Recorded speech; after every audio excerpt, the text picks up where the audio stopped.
సముద్ర పొట్టున పడుకోవడంలో ఓ సుఖం ఉంది. అది మీ నాన్న అడుగు, ఆయనే చెప్తాడు. మీ వయసులో ఉన్న వాళ్ళందరూ కరోనాని చూసి భయపడుతుంటే మీరు జాలీగా తిరుగుతున్నారు. ఏయ్, నోరు మూసుకుని వెళ్ళి పడుకోరా. ఆ, ఆ.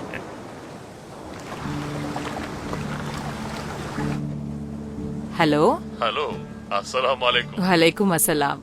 బాగా వినిపిస్తోందా? ఆ వినిపిస్తోంది. ఏమిటో చెప్పండి. తర్వాత ఏంటి, అందరూ నిద్రపోయారా? ఆ బచ్చు ఇప్పుడే తిని పడుకున్నాడు. వాడి వ్యాపారం బాగా సాగుతోందండి. ఈ రోజు నాకు కొద్దిగా డబ్బులు కూడా తీసుకొచ్చి ఇచ్చాడు. ఓ, అలాగా. అయితే నేను ఇక పనికి వెళ్ళక్కర్లేదు కదా. వాడు సంపాదించడం మొదలు పెట్టేశాడుగా. సరేనండి, అల్లుడు ఫోన్ చేశాడు. తనతో ఏమైనా చెప్పారా? ఆ విషయం చెప్దామనే ఫోన్ చేశాను. మసీదులో ఉన్న వాళ్ళతో ఓపిగ్గా మాట్లాడాలని తను చెప్తున్నాడు. ఓ, ఇందులో ఇబ్బంది ఏముంది, మాట్లాడితే పోయే. కాదు, మన బచ్చుతో చెప్పి ఒకసారి ఆయన్ని ఇంటికి పిలవమను. వాడు నేను ఆశించేది చెప్పానండి, అదే.